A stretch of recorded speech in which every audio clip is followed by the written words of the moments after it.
From mistakenly buying a hyena thinking it's a dog to impersonating the president, these are the dumbest decisions by Kenyans. In early of January 1997, a neatly dressed man drove into Jomo Kenyatta International Airport and claimed to be working with Chaco Africa Enterprises and was there to act as a clearing agent for Citibank. To prove that, he provided some papers and for sure he was who he claimed he was. He was handed an 11 kg bag containing $1 million or 54 million Kenya shillings and calmly he walked out of the offices. The next morning, however, another group of men came to pick up the same money. That is when the airport officials realized that they had given money to the wrong man. Shit. The police, together with the Central Bank of Kenya, put a bounty of 1 million Kenya shillings on his head. That all turned futile because the imposter, whose real name is Charles Omondi Odhiambo, had fled the country. You might be thinking, how is he dumb? Well, on March 12, 1998, 1 year after the robbery, the police responded to a domestic violence call in Buruburu, Kenya. 911, what is the address to your emergency? Upon arriving at the house, who do they find? Charles Omondi Odhiambo, the man who robbed 54 million Kenya shillings the previous year. Had he not beaten his wife up, Mr. Charles would have successfully pulled the robbery of the century. Omondi was jailed for 3 years until 2002 when he was released through a presidential pardon. Let's jump from 1997 to 2022.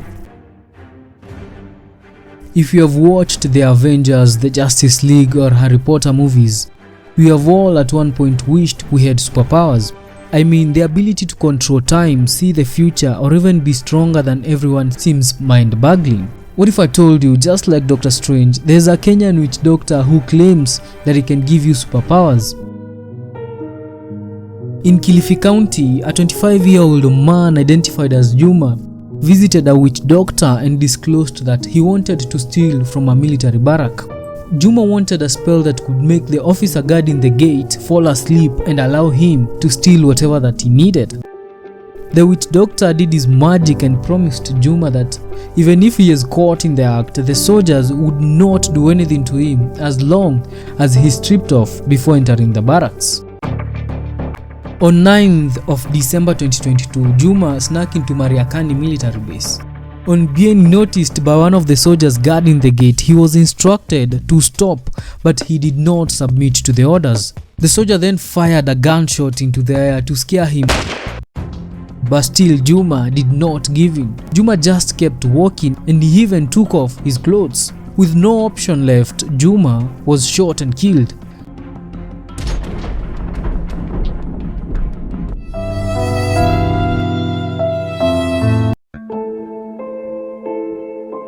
A Kenyan businessman, who I will call Frank, wanted to deliver a cash of $2 million, which is 200 million Kenya shillings, Bro, what are you talking about, man? to someone in Eastleigh, Nairobi. Either because of laziness or he was busy, Frank chose the worst and dumbest option. Frank had developed a close friendship with a Bodaboda rider, so he gave the rider the bag containing the cash to deliver it.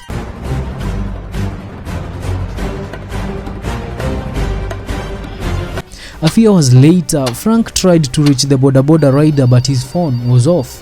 The money had not been delivered. The Bodaboda rider had escaped with the money.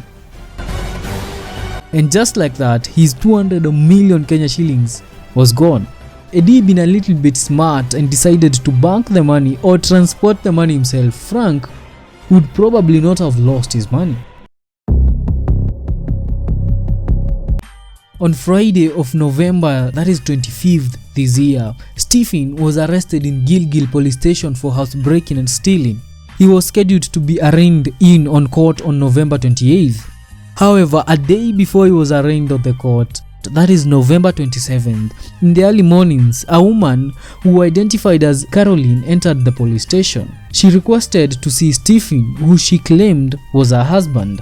The woman had carried a loaf of bread and a cup of tea for Stephen. However, before the two met, the police decided to inspect the food as usual.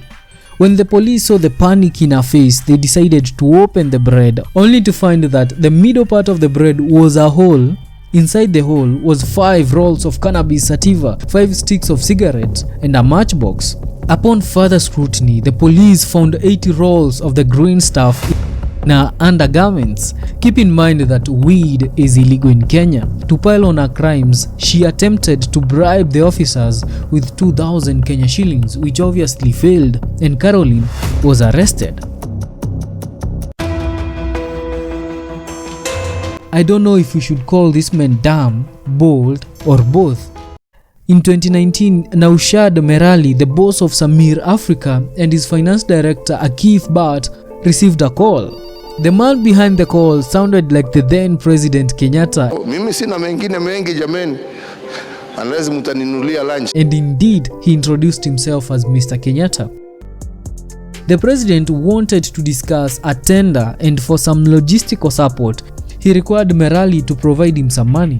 Merali gave a go-ahead to the finance director to pay the head of the state. The president promised to send some state house officials and other staff from the interior ministry to Merali's office to collect the cash. A few hours later, men in expensive vehicles and fancy suits arrived to collect the money. The amount was 10 million Kenya shillings. A month later, after the transactions, Merali wrote to the state house to follow up about the tender. That is when the state officials realized that Merali and his company Samir Africa had been conned. Iligulwa. Waligula. Of course, you cannot impersonate the head of the state and expect to walk free. The suspects behind the fraud were arrested. This story is outright funny. On September of this year, a drunk man, as he was heading back home at night, decided to buy a German Shepherd in Githurai. Now, if you know Githurai, you know that is not a good idea. He bought the puppy at 30,000 Kenya shillings. To him, this is a win because German Shepherds can go for as much as 70,000. When he got home, he locked it in a cage and went to sleep. His wife, however, noticed that the dog was not barking as it should be. Instead, she could hear laughter. She decided to see what was happening. Turns out, the husband had been sold a baby hyena. On hearing the news, the man fainted.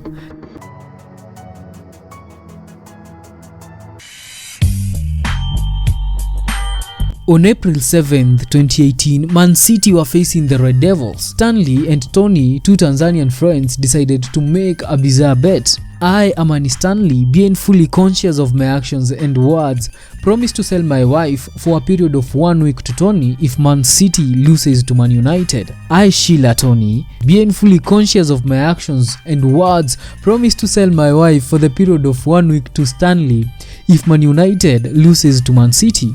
The two even went ahead to sign the contract. When the clock stroked 7:30 p.m, the match commenced at Etihad Stadium with their respective wives at stake. At the 25th minute, City scored a goal and Stanley was now seeing his dream of taking Tony's wife become a reality.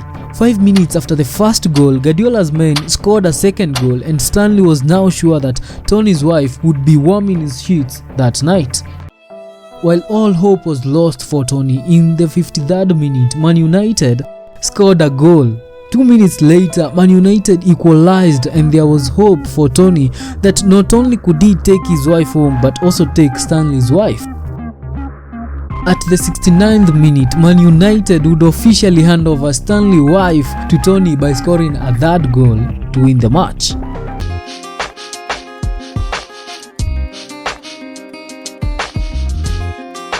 The man was a freak in the sheets, which left Diana asking herself, where was the dying cancer patient getting all that energy? I could do this all day. That's suspicious.